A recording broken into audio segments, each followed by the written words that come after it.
بسم اللہ الرحمن الرحیم۔ السلام علیکم۔ جماعت نہم کی غزل نمبر 3 ہے، کوئی امید بر نہیں آتی۔ یہ مرزا غالب کی غزل ہے، بہت آسان ہے، مشکل بالکل بھی نہیں ہے۔ اس کے قافیہ ردیف اور اشعار بہت ہی آسان ہے۔ ٹوٹل 14 مصرے اور 7 اشعار پر مشتمل یہ غزل ہے۔ کوئی امید بر نہیں آتی، کوئی صورت نظر نہیں آتی۔ امید کہتے ہیں خواہش کو، بر یعنی پورا ہونا، مکمل ہونا۔ کوئی خواہش پوری نہیں ہوتی اور کوئی صورت نظر نہیں آتی، یعنی کوئی حل نظر نہیں آتا امید کے پورے ہونے کا۔ تو مرزا اسد اللہ خان غالب فرماتے ہیں کہ نہ تو میری کوئی خواہش پوری ہوتی ہے اور نہ خواہش پوری ہونے کی کوئی صورت نظر آتی ہے۔ مراد ان کی یہ ہے کہ ساری عمر نامرادی میں بسر ہو گئی اور آگے بھی مرادیں پوری ہونے کی کوئی صورت نظر نہیں آ رہی۔ یہ اس غزل کا مطلع ہے۔ مطلع پہلے شعر کو کہتے ہیں جس کے دونوں مصرے ہم قافیہ ہم ردیف ہوں۔ بر اور نظر ہم آواز الفاظ ہیں جو اس شعر میں قافیہ ہیں۔ نہیں آتی، نہیں آتی ہو بہو دہرائے جانے والے الفاظ ہیں جنہیں ردیف کہتے ہیں۔ شعر نمبر 2 ہے، موت کا ایک دن معین ہے، نیند کیوں رات بھر نہیں آتی۔ موت کا ایک دن معین یعنی مقرر ہے، نیند کیوں رات بھر نہیں آتی۔ اس شعر کی نا 2 طرح سے تشریح کی جا سکتی ہے، یعنی موت کا تو ایک دن مقرر ہے، پھر موت کے خوف سے کیوں رات بھر نیند نہیں آتی، یا پھر نیند کو موت سے تعلق ہوتا ہے، جیسے کہتے ہیں نا کہ نیند بھی ایک طرح کی موت ہوتی ہے۔ تو موت کا تو ایک دن معین ہے، اس نے اپنے ٹائم پر ہی آنا ہے، تو پھر نیند تو موت کی طرح ہے نہیں کہ وہ اپنے ٹائم پر آئے، اس کا تو کوئی ٹائم نہیں ہوتا، تو پھر یہ ہمیں کیوں نہیں آ رہی۔ تو غالب کہتے ہیں کہ نیند کیوں مجھے ترساتی رہتی ہے، یہ مجھے رات پوری آنکھوں میں کٹ جاتی ہے، مجھے کیوں نیند نہیں آتی۔ شعر نمبر 3 ہے، آگے آتی تھی حال دل پہ ہنسی، اب کسی بات پر نہیں آتی۔ اس شعر میں غالب کی مایوسی کی صورتحال نظر آتی ہے، نا امیدی کی ہی بات کرتے آ رہے ہیں وہ شروع سے ہی۔ تو وہ یہ کہہ رہے ہیں کہ پہلے تو مجھے اپنے حال دل پر ہنسی آتی تھی اور میں کوئی اپنی رونی شکل بنا لیتا تھا، اب اداسی اور مایوسی کی یہ حالت ہے کہ مجھے کسی حال میں بھی ہنسی نہیں آتی۔ یہ صورتحال انسان کی تب ہوتی ہے جب وہ بہت زیادہ افسردہ اور مایوس ہو اور اس کی اداسی حد سے بڑھ چکی ہو۔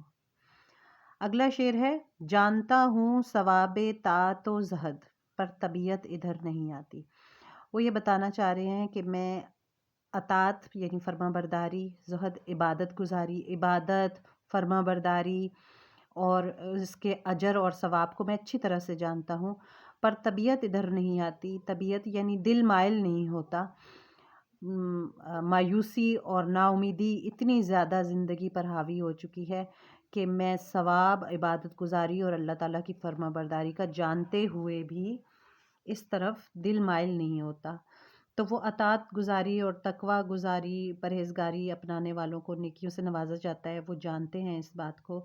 متقی لوگوں کے اعمال سے دل خوش ہوتا ہے، بے شمار نعمتوں سے نوازتا ہے، لیکن ان کا دل بالکل بے بس اور لاچار ہو چکا ہے اور عبادت اور ریاضت کی طرف بھی نہیں لگتا۔ اس شعر میں شاعر نے اپنی پوری غزل کا نا فکر و فلسفہ پیش کیا ہے۔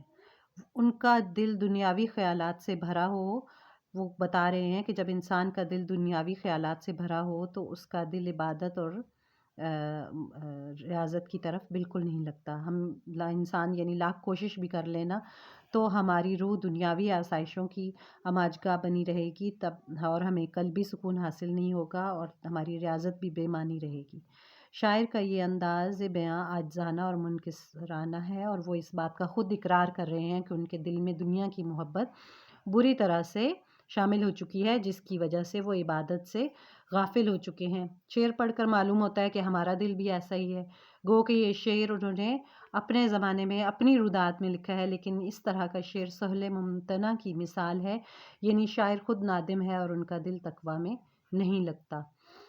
وہ کہتے ہیں نا، غالب خود ہی کہتے ہیں، کعبے کس منہ سے جاؤ گے غالب، شرم تم کو مگر نہیں آتی۔ اگلا شعر ہے کچھ ایسی ہی بات جو چپ ہوں ورنہ کیا بات کر نہیں آتی۔ کر کا مطلب ہے کرنی نہیں آتی، یعنی ہمیں طریقے آتے ہیں بات کرنے کی، لیکن بات بس کچھ ایسی ہی ہے کہ خاموشی اختیار کیے ہوئے ہیں، ورنہ ہمیں بات کرنا خوب آتا ہے، کسی مصلحت کی وجہ سے چپ ہیں اور ظاہر نہیں کرنا چاہتے۔ اگلا شعر ہے، ہم وہاں ہیں جہاں سے ہم کو بھی کچھ ہماری خبر نہیں آتی۔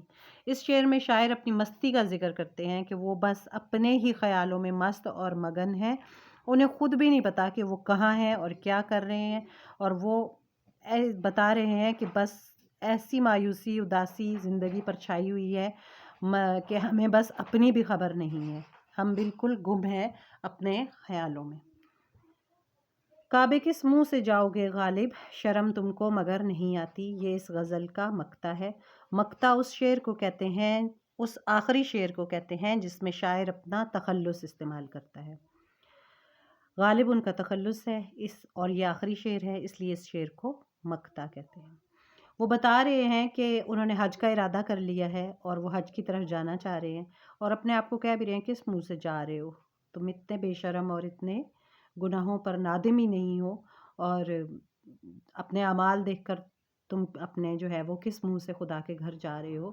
وہ اپنے آپ سے مخاطب ہیں کہ تم نے ساری عمر گناہوں میں گزار دی اور اب حج کرنے چلے ہو، کس منہ سے جاؤ گے۔ یہ دیوان غالب سے لیا گیا ہے۔